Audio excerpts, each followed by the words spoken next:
I'm Joe Gigliotti, PhD, and I am your guide for this journey you are about to embark on. Now, to survive here in this generation, you're going to have to know a few things. Come along for the ride. I will show you how to live.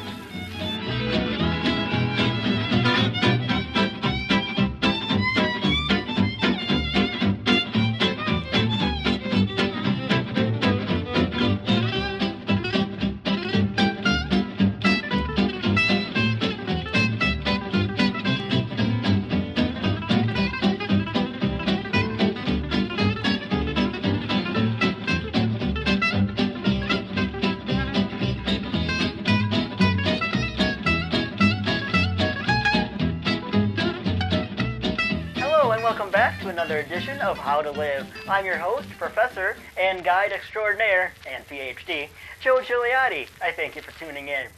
Folks, today's episode is all about how to parent. If you're a parent, sometimes you have a kid, maybe two kids, maybe more. And our first lesson of the day in how to parent is very, very vital and important. Your child is going to have questions. Some questions are easy to answer, some questions not so easy to answer. But no matter the situation, it's always important to answer your child. Answer your child.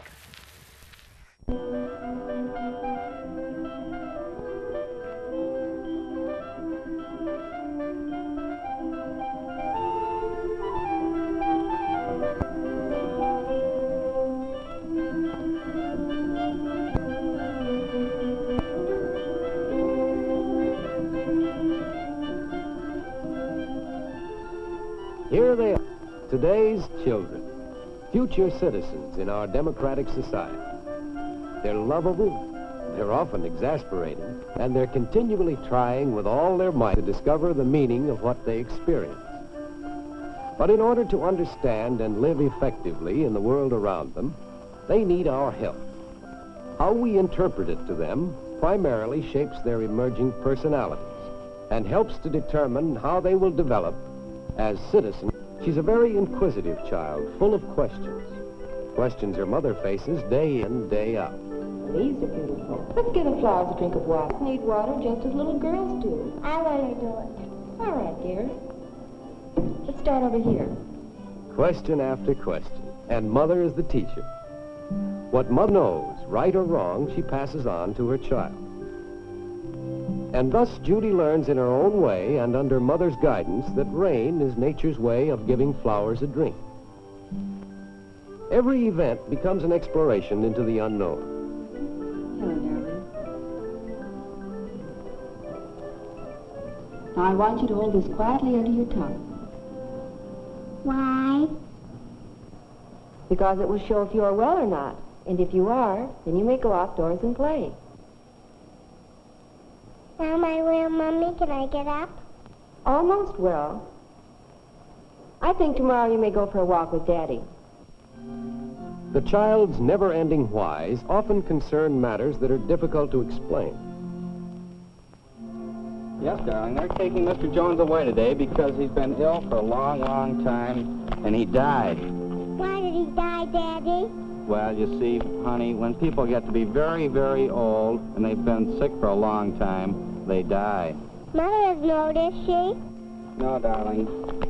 Mommy and Daddy aren't old. We won't leave you. By facing such questions frankly, parents help children to accept confusing and often frightening experiences more easily. Every new event becomes a source for new questions. Who is this? Why does mother hug this stranger? So this is little Judy. Well, Judy, come on, give me a kiss. This is Uncle Harry, darling. Give him a kiss. Why? Oh, come on. Well, because he's my brother. No, I don't. Brother, wonders Judy. She knows only little girls who have brothers, but she can't understand that this big man could be mother's brother. And she doesn't know what uncles are. Now, of course, forcing Judy to kiss the stranger might make her rebellious. Fortunately, Uncle Harry understands children. He realizes that it will take time for Judy to accept him and realize what relatives are. This time, her question leads to an understanding about mothers and babies. Mother, look what Kathy got. Yes, dear, what is it? Where did Kathy get the kittens? Why, they're her kittens, darling. She's their mother. What are they doing? They're drinking mother's milk. Mothers always nurse their babies. Did you when I was a baby? Yes, darling, I nursed you. And not only little girls, but little boys love to ask questions.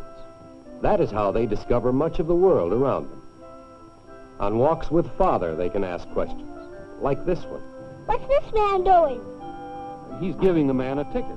Why? The ticket tells the man he was driving too fast. Oh. For the moment, Jimmy seems to be satisfied. But then he goes on thinking, which leads to more questions. Daddy, why does the policeman do that? Because the policeman doesn't want that man to hurt somebody. Why? Well, son, because policemen watch out for us. Now that makes sense. And Father's answer makes Jimmy feel secure in a world of grown-ups. But Bruce is having a hard time. Like many small boys, he wants to walk alone, like grown-ups. Grandmother insists that he give her his hand. Now that doesn't seem fair. Oh, yes, you will take my hand. Billy, see that policeman across the street? He'll come and take you away if you don't take my hand. Oh, yes, he doesn't like bad boys. He doesn't like bad boys? Why, poor Bruce. He doesn't understand why Grandmother is angry, or why the policeman should think that he is a bad boy. Well, maybe policemen don't like little boys.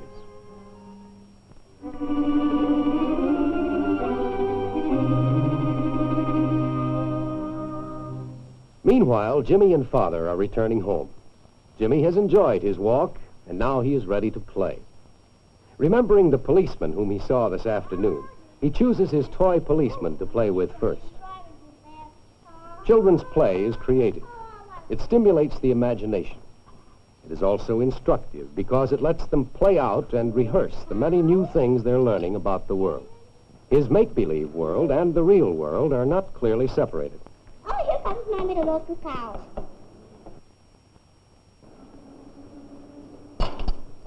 Look, Papa has to lie down, take a little rest.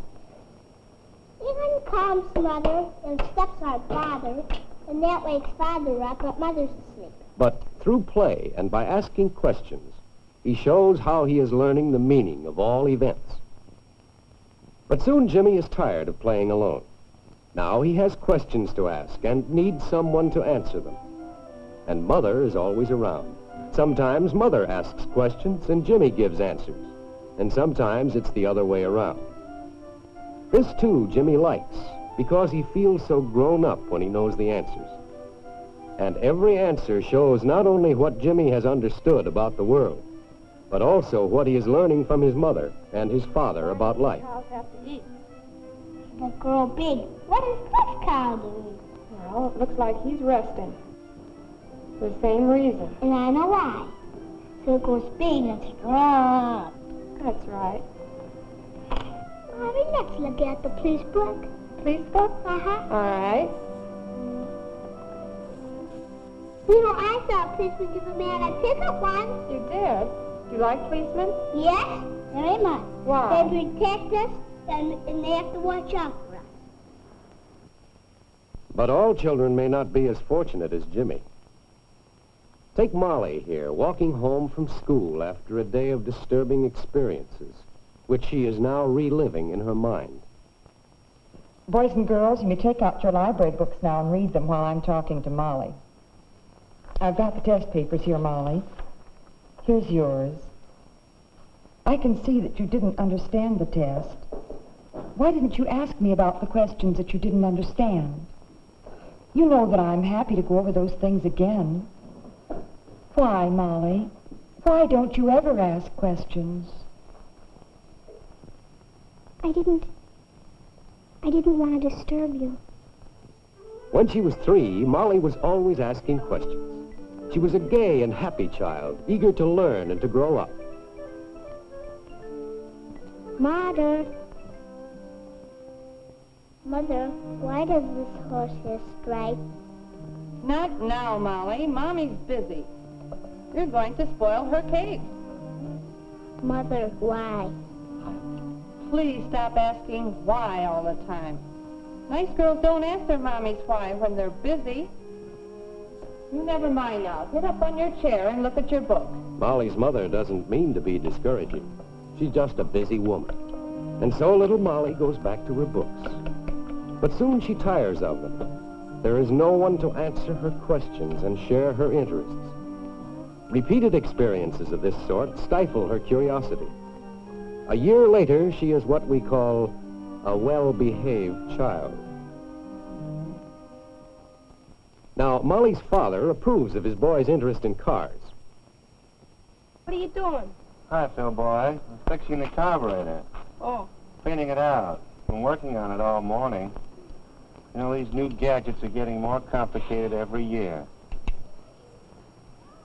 When I was a kid, like you are, why, I could fix this with a penknife.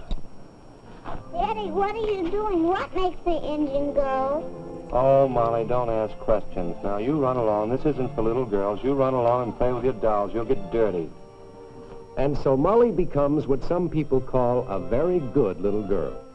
In fact, so good and quiet that she gives up questioning altogether. Denver Rabbit grabbed up his banjo and he pranced right into the party, a-strumming and a-singing his song.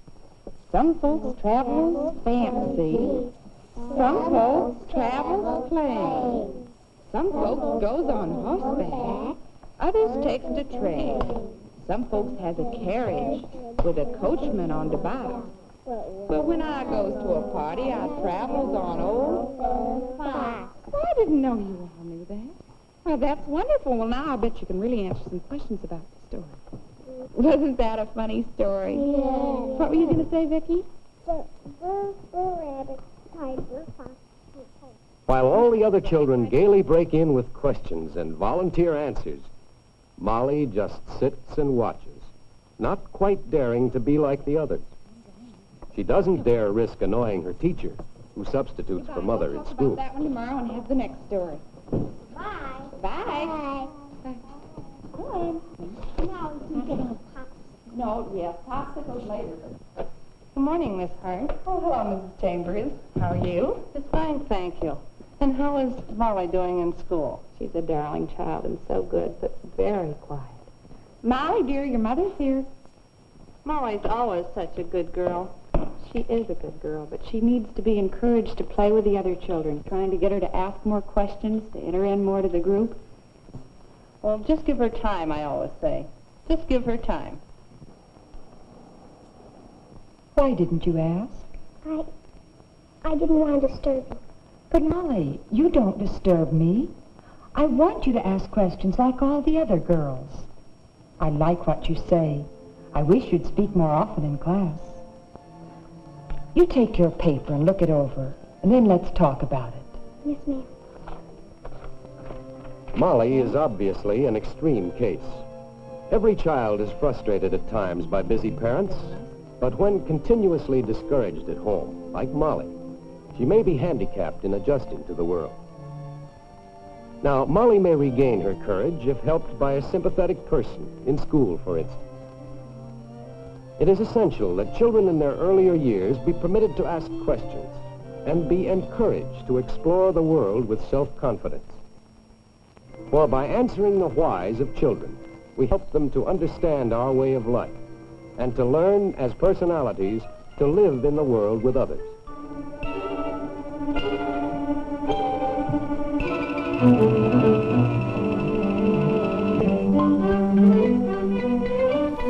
Okay, now that you've answered all of your child's questions, however, there will probably be more down the road, it's time for our next lesson here in how to parent.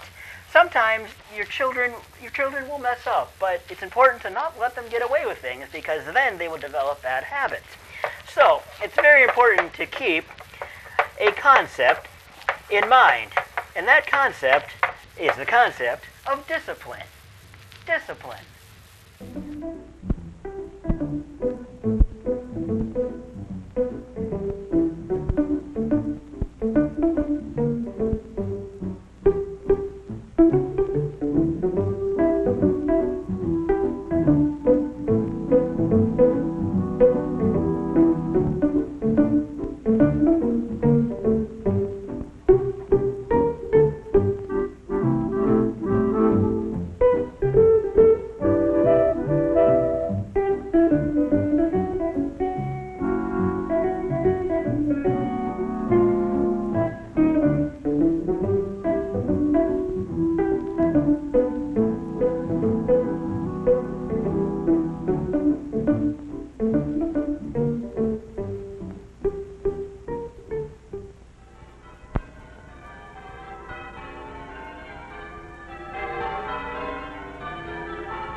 Hello, Harry. Good morning. Hi. Good morning, Ed.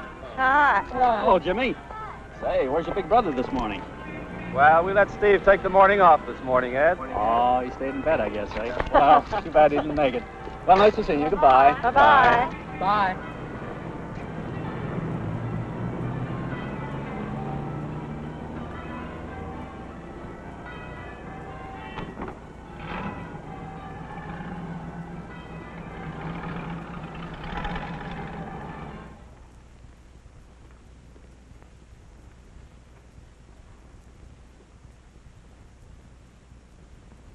Hey, what's the matter with Steve this morning? How come he didn't have to go to church when I did? That's something I'd like somebody to answer. Yeah. Jimmy, Steve had a late night. He's tired. Some excuse. Now, just you never mind. Dinner will be ready in about a half an hour. Okay, I'm going down to the basement. Change your clothes. Yeah.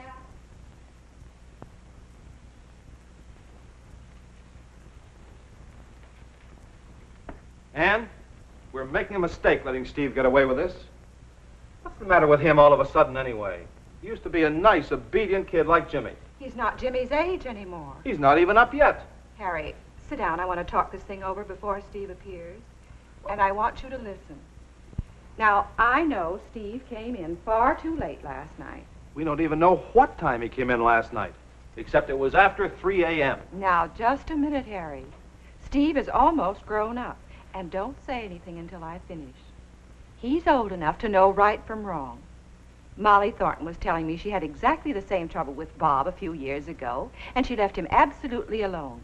And before long, he was keeping sensible hours without a word from anyone. But Ann, Steve is not like Bob. You know Steve.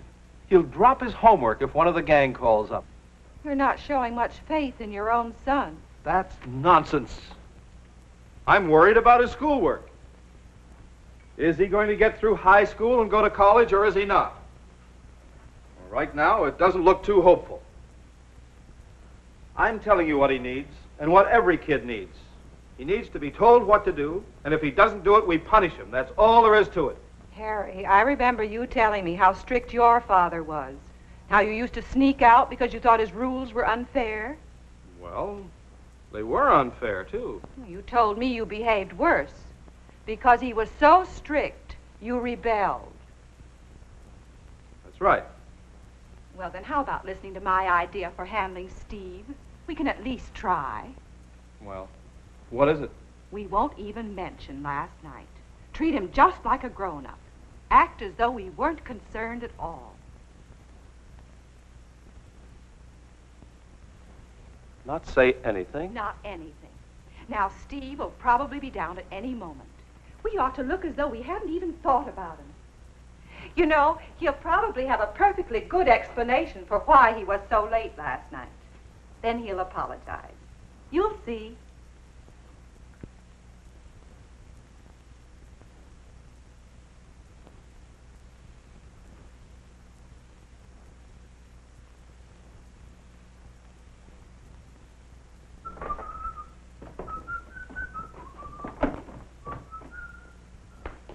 Hi, Dad. Hi, Mom. Hello, dear.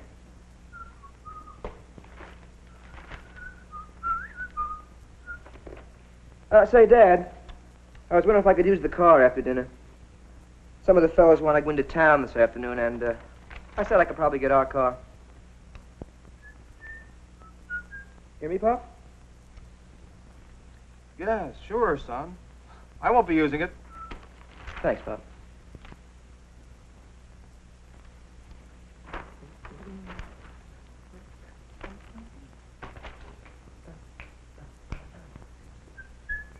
What time's dinner, Mom? About a half an hour.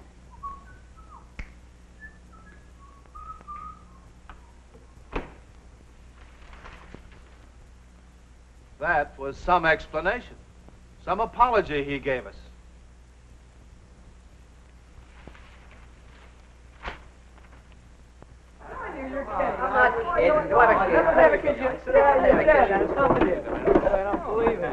Hi, honey. Hi.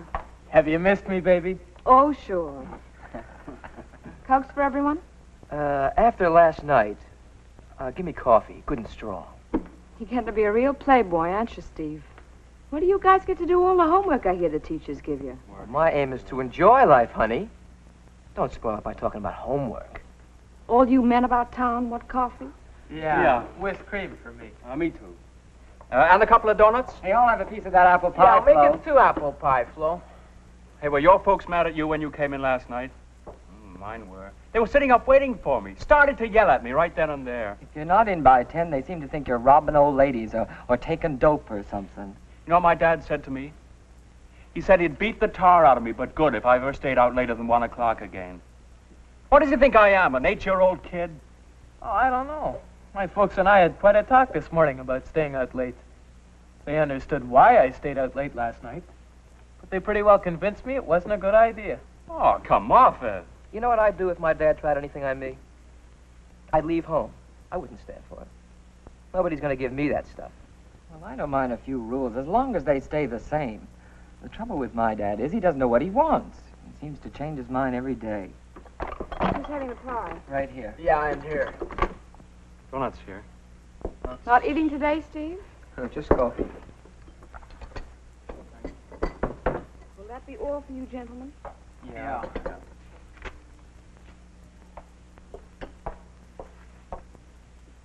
Say, I bet Flo'd be a lot of fun on a date. Oh, she wouldn't go with you. Oh, no? Oh, take this, kid. She'd sure cause a sensation if I took her to the Harmony Hop on the 21st. Say, you got a date for the dance, Steve? Oh, sure. I'll ask Jeannie. Oh, it's going to run into money, though. Let's see, tickets for 2, something to eat afterwards. Chipping in on the gas. Oh, that's really going to stretch my allowance. Yeah, it costs a lot of dough to go anywhere, practically. My dad can't understand why kids don't stay at home the way he did. But boy, he never makes it much fun for me to stick around. It kills me.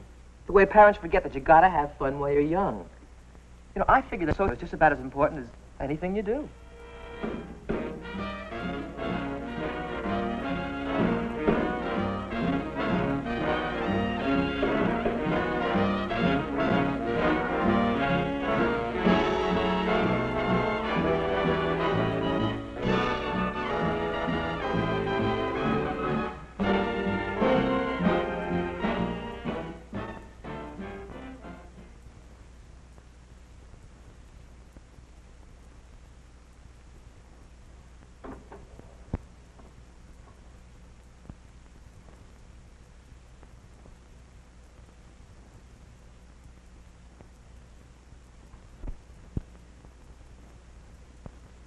More toast, dear? No, thanks, dear.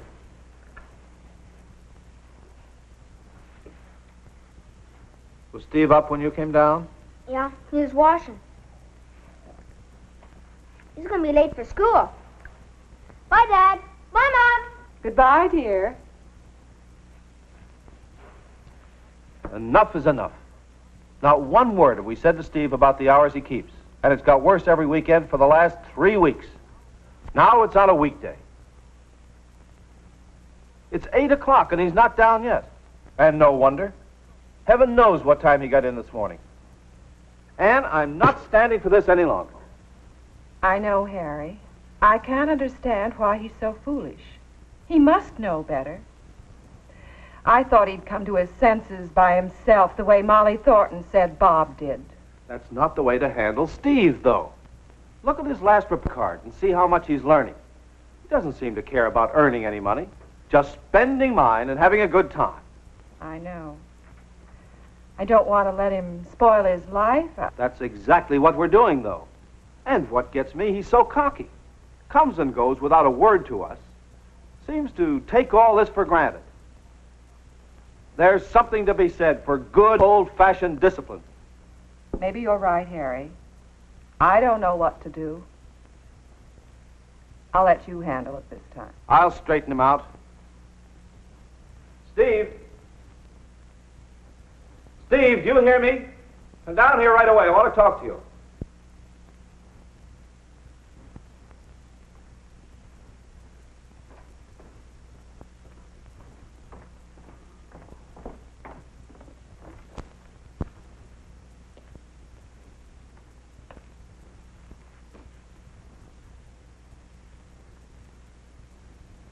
Oh, you did manage to get up this morning. Oh, sure. I guess I didn't hear the alarm go off. Oh, boy, I feel kind of tired. You feel sort of tired. Yeah.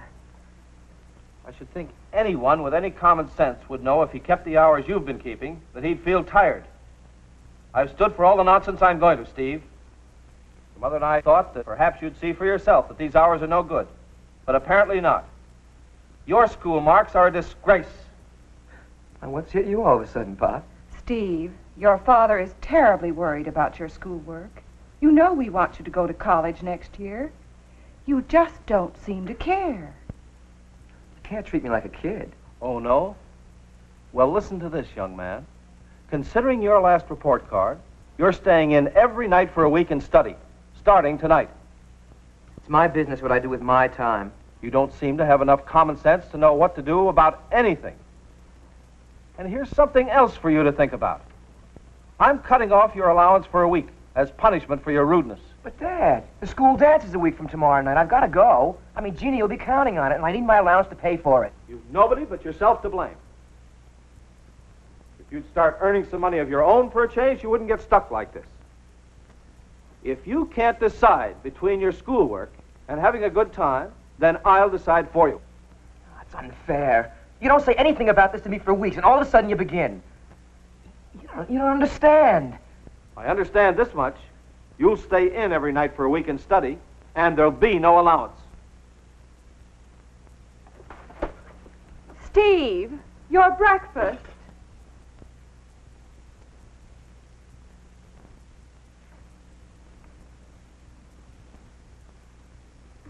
Has Steve asked you to the dance yet, Jeannie? No, but he'd better. I've just bought a dreamy new dress. Mother nearly died when she found out how much it cost. I'd die if Bill waited this long to ask me. We just take it for granted we'll go together. Hi. Going down to help decorate, Jeannie? Sure, Steve and I are on the committee. Steve says he can't come. School dances are for kids.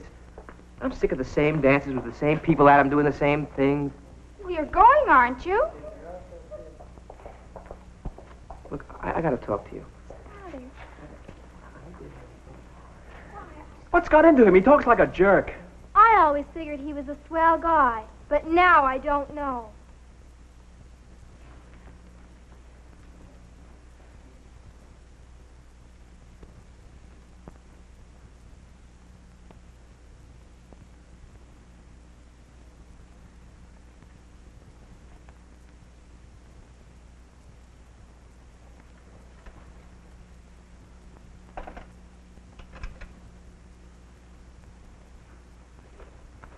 You through with this?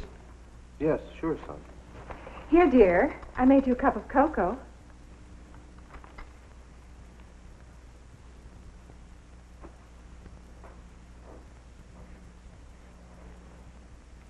This has been the most uncomfortable week I've ever spent. Why? What's the matter? You know perfectly well what's the matter. Steve hasn't spoken an unnecessary word to us since last Friday. It's been awful. Just sulking. He'll get over it. I don't like it. He's been humiliated. Wish we'd treated him more like an adult. That failed completely, as we found out. This punishment will do him a world of good. Something drastic was needed. Steve will be a different person from now on. He's different now, and I hate it. We've got to find a better way to discipline him. Why can't we talk things over with him? Try to make him realize why we're punishing him.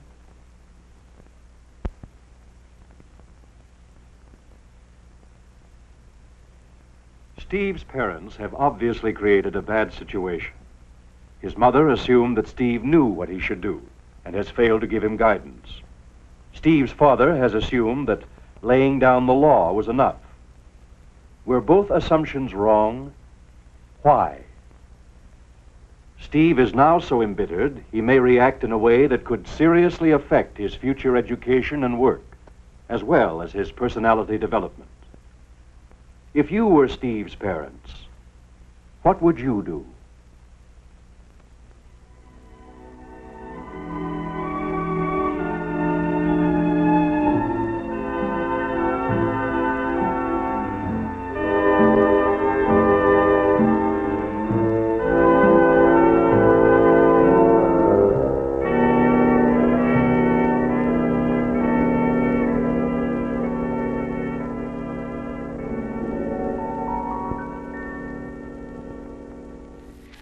Hello, and welcome back. I hope you enjoyed that last segment. Now that you know all about discipline, it's time for our last lesson here in how to be a parent. The maturation of your child and parenting as well isn't easy. It's a complicated process, but it takes everybody, the community, the grandparents, the aunts and the uncles, as well as the parents. Overall, our last lesson here is it's complicated. Complicated.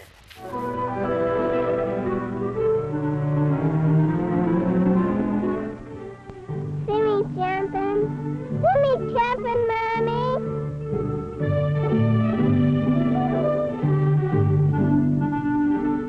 I did it!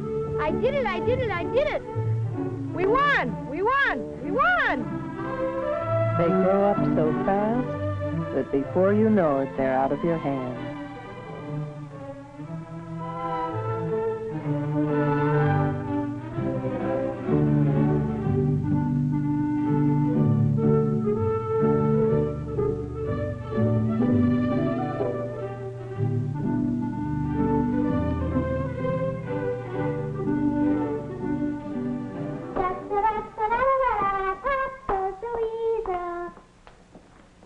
Goodbye, dear. Come right home after school now.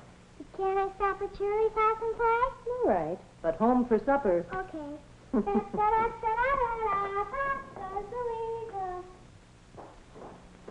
Oh, Paul, what time will you be home? Hey, tennis today. Goodbye.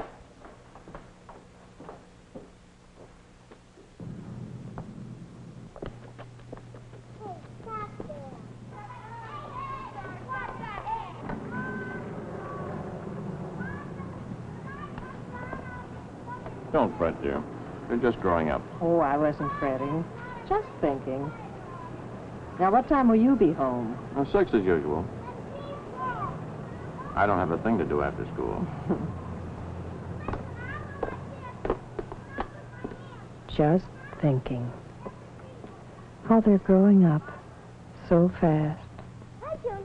It used to be they were mine all day long. But now, school. It seems I hardly see them anymore. Still, when school is the right kind of a place, it's such a pleasure to watch them go. Well, our school is the right kind of a place now, all right. And we know that our children are in good hands all day long. In the hands of people who understand them and know how to help them grow. Hi, Miss Howard. Hi. Miss Thompson says we're going to learn rhythms today. Will you be there? Oh, yes, children, I certainly will. But you better hurry up now or you'll be late.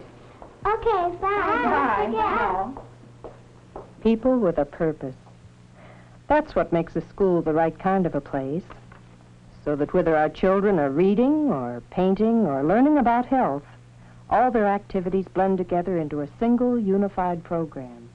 And we parents know that because of it, our children, all of our children, are getting a chance to grow and develop for effective living, now and in the future. But we haven't always understood how important physical education is in this program. And there was a time when we didn't understand that even the youngest children need help and guidance in their physical activity, just as they do in their other studies. Maybe we wouldn't understand it now if something hadn't happened 5 years ago. Something that began right in my own family when Paul was just 10 years old. Bye, Mom. Dad. Paul. You've forgotten your shoes again. Here. Okay.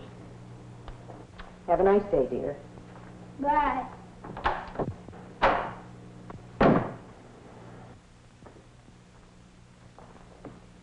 I don't know what's wrong with that boy. Now, don't start worrying about Paul. He's coming along fine. No, he isn't. He doesn't seem to take an interest in things. What things? Well, you know, last night he asked me again to give him an excuse from gym class at school. Did you? Well, no, I didn't. The doctor told me last week there's nothing wrong with him. Of course there isn't. You should see the arm he's got. I was watching him Saturday morning, pegging stones at a tin can. Yes, but by himself. That's no way for a growing boy. He needs... Oh, I don't know. Something's missing. Oh, forget it, Helen. Paul's still a child. He'll come along all right. He's got all the time in the world. I felt in my heart that my husband was wrong. Paul didn't have all the time in the world. He was growing so fast, and yet he seemed to be turning into himself for satisfactions he should have been getting with others.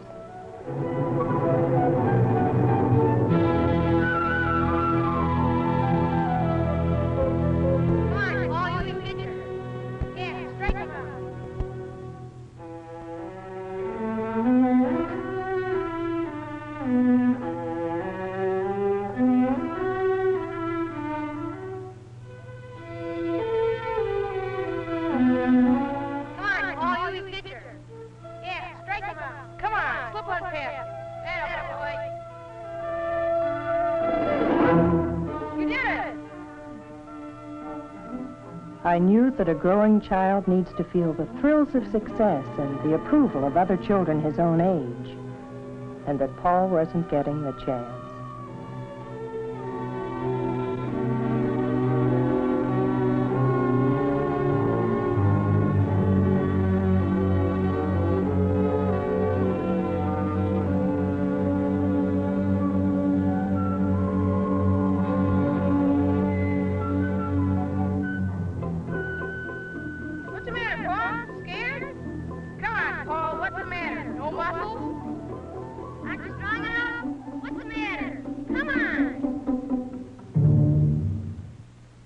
I knew that every youngster needs adventure and the right kind of challenges.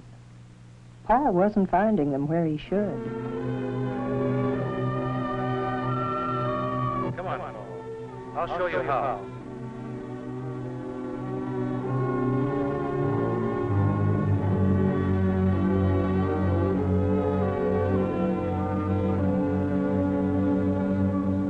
I'll show you how.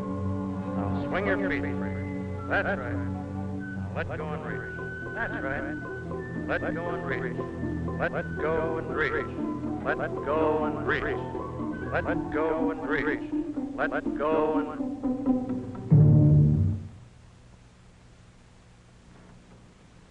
I knew that a growing child needs to learn how to handle himself, but nobody was teaching Paul. He wasn't a happy child at all. I couldn't put my finger on what was wrong. But I wasn't alone. There were a few people in our PTA who had noticed that something was lacking in our school and who had been trying to do something about it.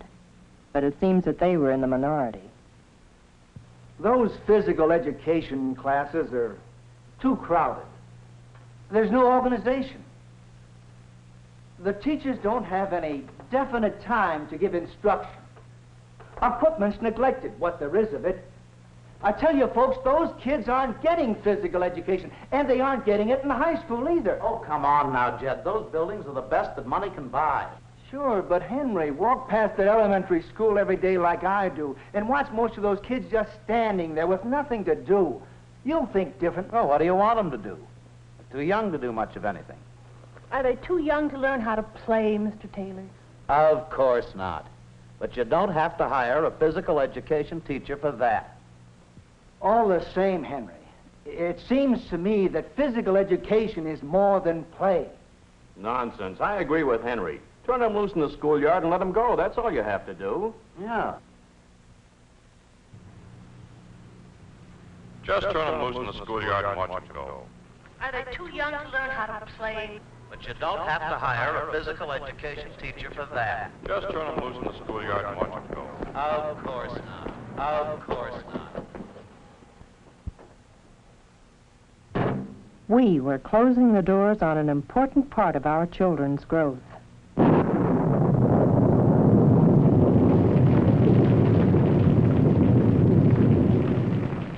You could see it in their faces, particularly on days when there was no playground to fall back upon. There just wasn't anything for them to look forward to, except a confused, frustrating half hour in the gymnasium.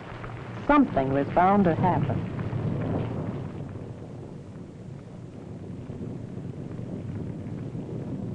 Oh, it wasn't the teacher's fault. They were doing their best to develop well-rounded, healthy personalities. And in the classroom, they had a program and definite goals in mind. But when it came to the teaching of physical education, the teachers had little to offer except the same old games, disorganized and without any continuity from one grade to the next. Our children would get a feeling of emptiness every time they went off to the gymnasium. That's the feeling Paul must have had on the day it happened. Emptiness and confusion about his own abilities to play. All right, now, children, we're going to play a game of dodgeball. Let's see. Bob, you be one captain, and Margaret, you be the other.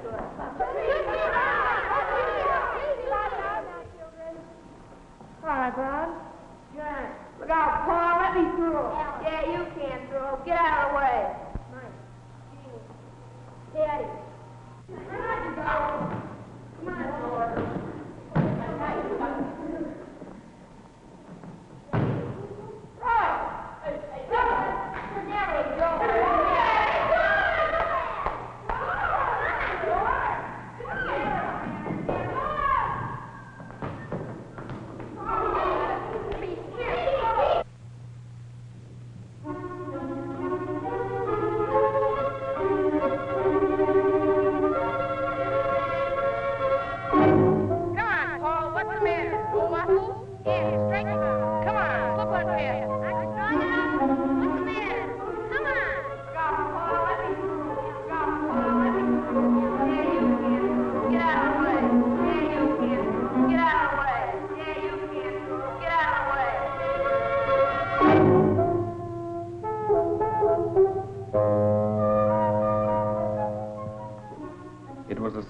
To me, because I know Paul isn't that kind of a boy.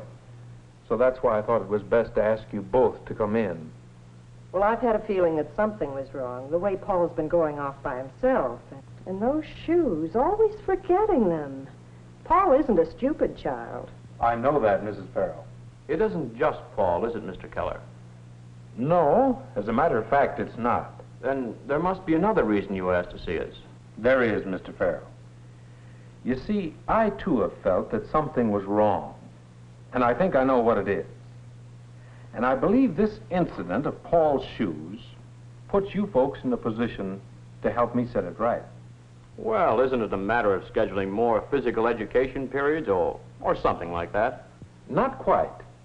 It's a matter of finding the right people to put a real physical education program into effect. Let me explain myself a little further. Teachers here are fine people. They're well-trained educators, but they haven't had special preparation for physical education. Like Frank Davis, for example, up at the high school. Well, can't he help out? Davis already has more than he can handle at the high school. Actually, he needs help, too. Well, you know, Mr. Keller, we've talked about this often enough at PTA, but we've never gotten anywhere. May I offer you a suggestion? Perhaps you could open up this whole question again at the PTA. Because I have an idea when parents truly understand what physical education is really about, they'll see to it that the right kind of a program gets community support. Now, can I count on your help? I'll say you can. If there's one thing a man likes to see, it's his boy getting the right breaks when it comes to growing up. My husband was wonderful.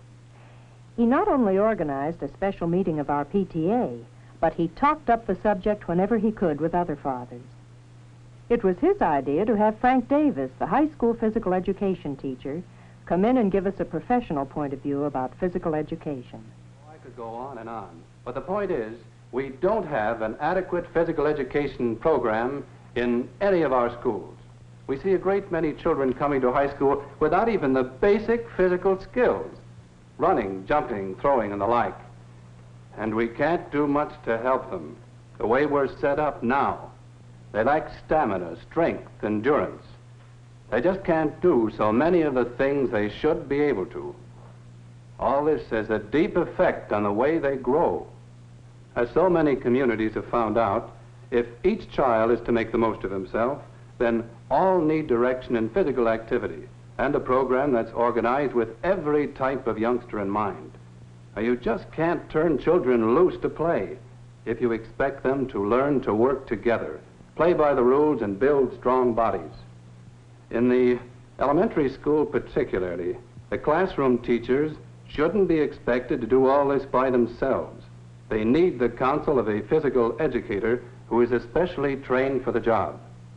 Someone who can supervise, instruct, help plan, and point up the role of physical education in the children's lives.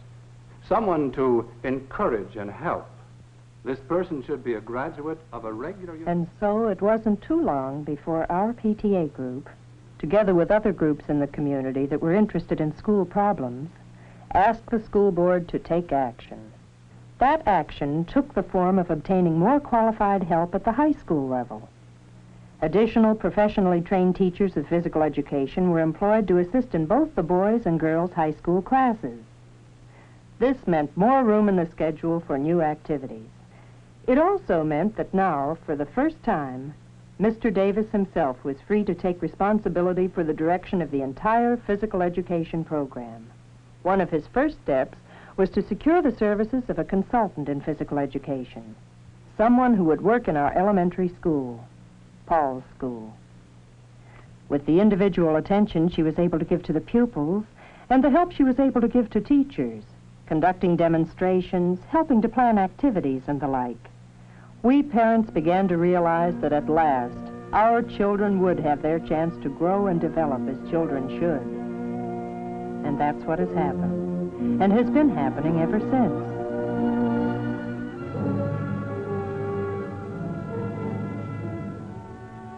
It's only over the years that a parent can get an inkling of what's going on, and even a wall can't tell the whole story. No one really can except the children themselves, and they're too busy growing up. But if you could telescope those important years of growth into a few short scenes, you might see the meaning of it all and understand, as we have come to do, what physical education is really all about. The movements you see your children doing in the early grades, skipping, hopping, imitating animals and the like, are more meaningful than they might appear. This is not just turning them loose to play. It's what their teachers call rhythmic activity, and it's part of an overall program that will continue even in their college years. If you could follow these rhythmic activities from grade to grade, you would see coordination develop before your eyes as the children go through increasingly complicated movement patterns. And you would know at the same time that they are acquiring poise, skill, and social abilities. These are the purposes of rhythmic activities, to help establish qualities of body and of personality that are so important to every young person's success and happiness in life. And if you could watch your children through years of activity on playground and gymnasium apparatus, you would know that this is not just a device that busy teachers sometimes use to keep children from getting into mischief. These are what they call self-testing activities, and they, too, have a definite purpose in physical education programs all the way from first grade into college.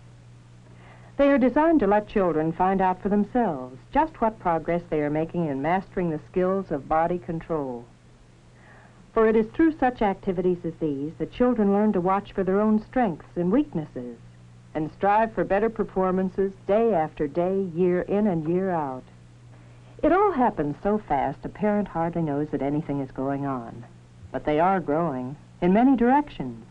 And if you could somehow condense the whole range of self-testing activities into a few moments, you could almost see that growth taking place. You could see how agility, strength, and endurance come to life under proper supervision. You could see how they do learn to handle themselves when there is someone around who is qualified to teach. You could see how getting better at things becomes part of their way of looking at life. This is the real meaning of self-testing activities. And suppose you could put many years of games and sports activities before your eyes in a matter of a few seconds. You would know that this is so much more than just play or keeping them busy. For games are as much a part of education as learning how to read and write. Even the simplest games are learning experiences for the very young children. And as the games become more advanced, they call into play more and more of the skills that children have learned in other parts of their physical education work. From their rhythmic activities come timing and coordination. From self-testing comes a sense of balance, strength, endurance, and the ability to do things with their bodies that more vigorous games demand. It's not easy for a parent to see the full meaning of all the games children play at school, and everything happens so fast as the years go by, there's hardly time to ask questions. But if you could watch a well-directed physical education program in action, you'd see that the games are taught so that all of the children, regardless of size or physical type or particular talents, get a chance to play. In a good physical education program, their activities are intended to set up a spirit of team play that will be useful to the children in later life. Wherever they are, in college, at work, in community recreation programs, these children will be ready to pull their own weight as members of the team. But games are even more important than we parents realize because they are social activities, and they must be played with others according to rules that are the same for all, in many cases for boys and girls alike. Think of what learning about the rules of play means to a young man or woman who must soon accept responsibilities and learn about the rules of work and of daily life. Games are educational experiences because they are one of the most important ways children have of finding out what it takes to live with other people, to win, to lose, to compete. Gradually, through games, they discover the meaning of good sportsmanship, fair play, equal opportunity, ideals that go far beyond the playground in their significance for Americans. No, games aren't just a matter of keeping children busy. And neither is what the children do in schools where swimming is part of the curriculum. A child doesn't learn to swim in a day, a week, or a month. It takes years of training and practice.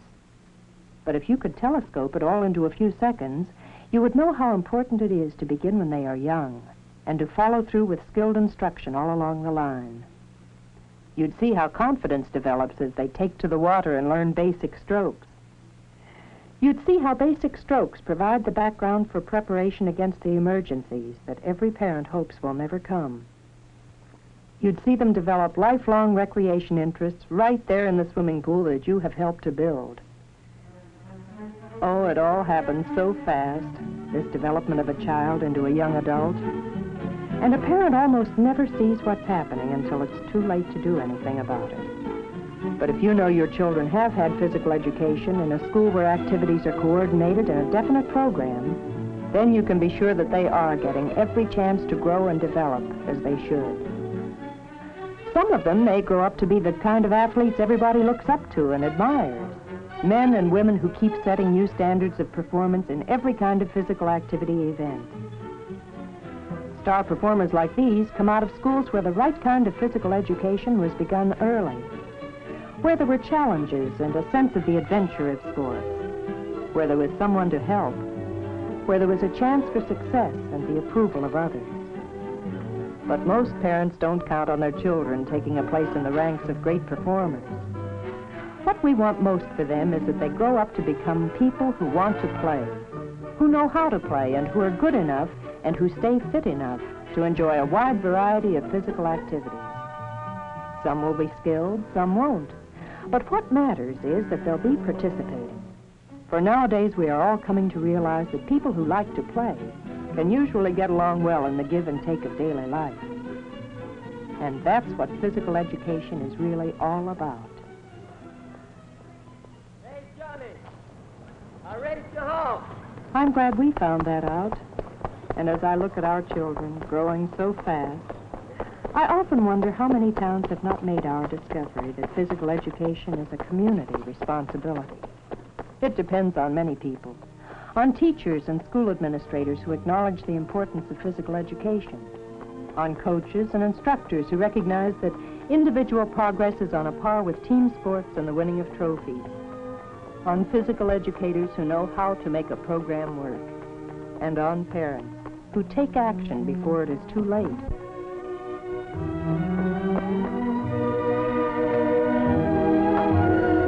They they grow up so fast that before you know it, they're out of your hands.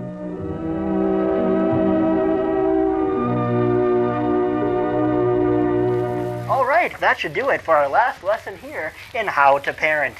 Now you should have all the tools that you'll need to guide those little ones to success in life. I thank you for tuning in to this latest edition of How to Live. I'm your host, Professor and PhD, Joe Gigliotti. I thank you for tuning in. Keep it simple. We'll see you next time.